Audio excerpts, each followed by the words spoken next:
Исәнмесез, эфирда яңалыклар чыгарылышы, студияда Лилия Гатина, алга таба койбір темалар турында кыскача. Энгель Фаттаховка җинаять эше кузгатылган, моның сәбәбе нидә? Электр самокатлары тыелган, кагыйдәләрне бозган очракта нәрсә яный?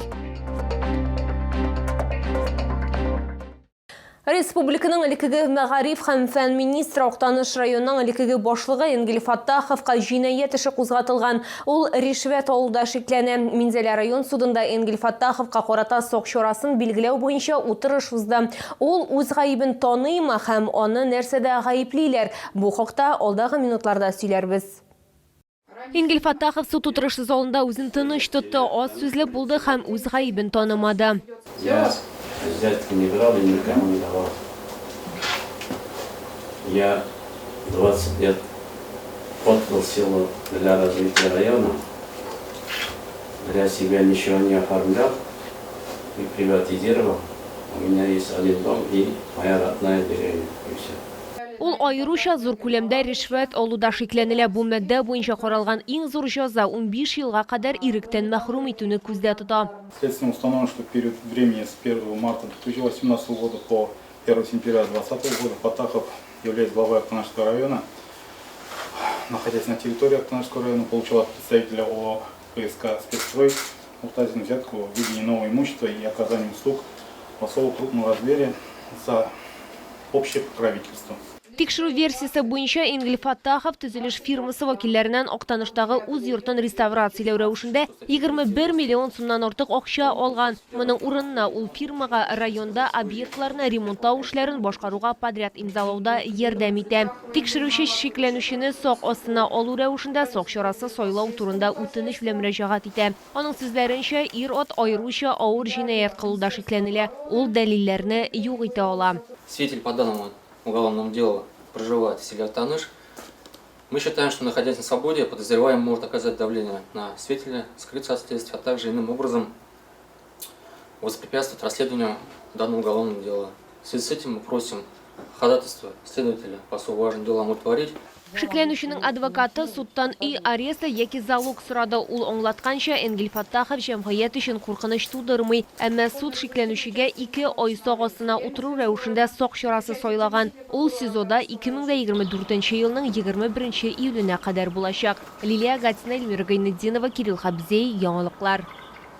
Электр самокатлары тыелган. Табиев яр буенда һәм Комсомол паркында электр транспортында йөрү тыела. Бирдә тиешле юл билгесе куелды. Хәзер чаллы халкын бу кагыйдәләрне бозган өчен штраф көтә. Теманы хәбәрче без дәвам итә.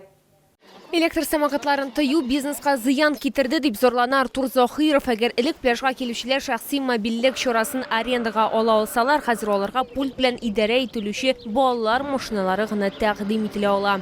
Я считаю, что это неправильно, это было глупое решение, потому что это вредит бизнесу, всему.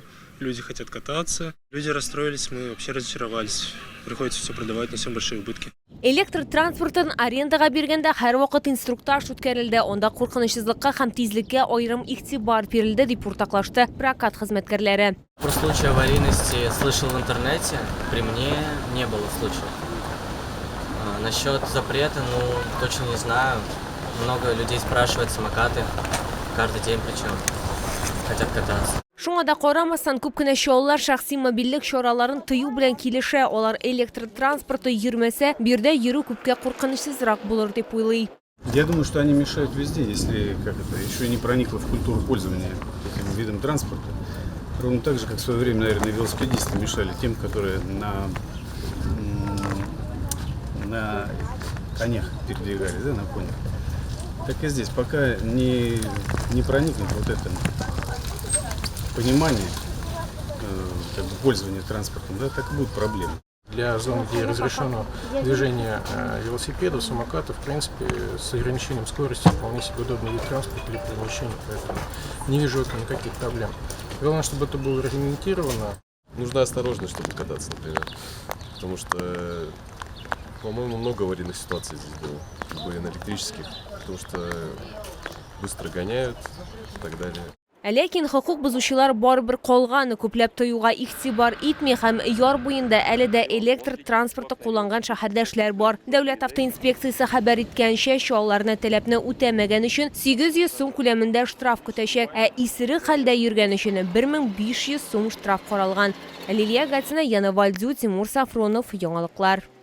Беренчеләрдән булып гадәттән тыш хәл урынына киләчәкләр, хәлне беләчәкләр һәм төп подразделениеләр килгәнче ярдәм күрсәтәчәкләр. Шулда гадәттән тыш хәлләр министрлыгының мотопатруле патрульлек итә башлый. Коткаручылар мотоциклларда юл транспорт һәлакәтләренә, янгыннарга һәм башка гадәттән тыш хәлләргә чыгалар. Рейдларның берсенә хезмәттәшем дә кушылды.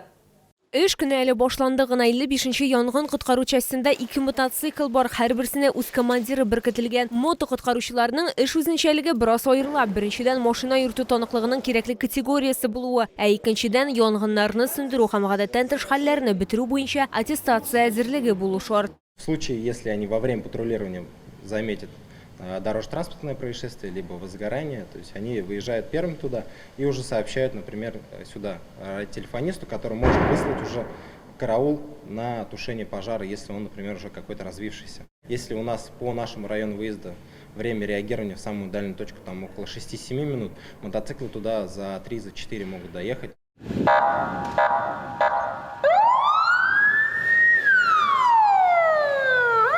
Мотокоткаручылар көн сайын шәһәрдә патрульгә чыгалар. Аларның маршрутларына Тукай яр буе, М7 юлының бер өлеше, Муса Җәлил һәм Яршаллы проспектлары, шулай ук ТЭЦ районы керә. 2 мотоциклның җиһазлары төрле, шуңа күрә алар парлап эшлиләр.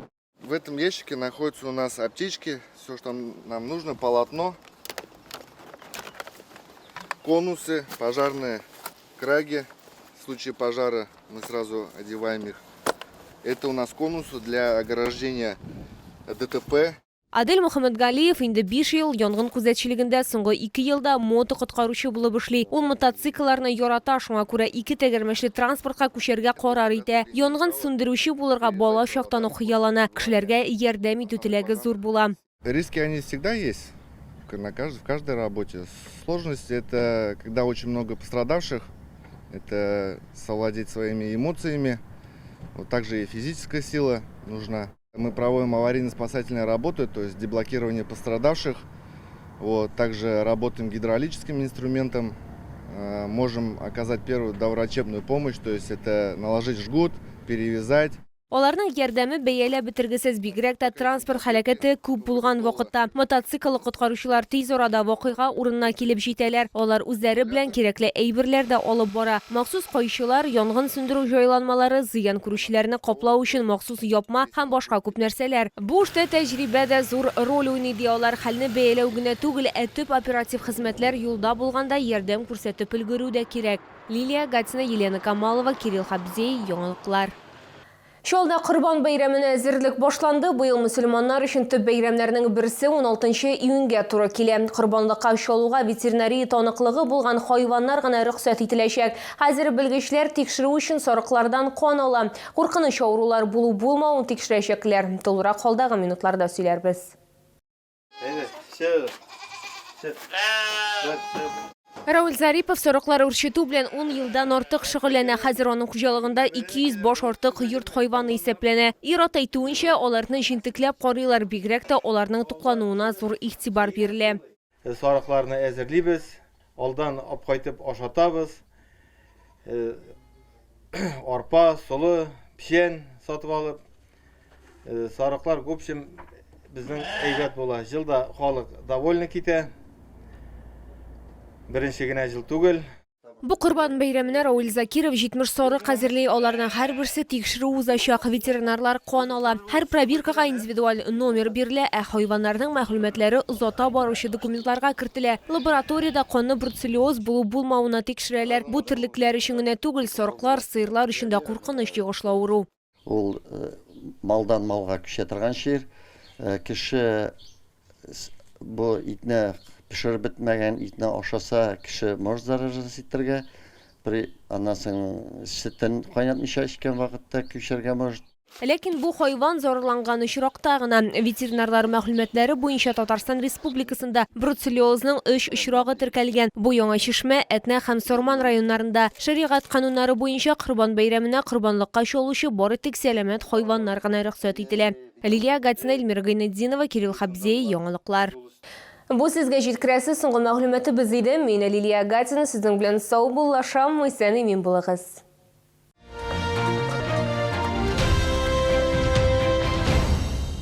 Ювелирные магазины «Изумруд» принимают лом ювелирных изделий любой пробы на скупку и обмен на новые украшения. При обмене действует скидка на все золото и на все серебро, как при покупке за деньги. В «Изумруде» реально выгодно.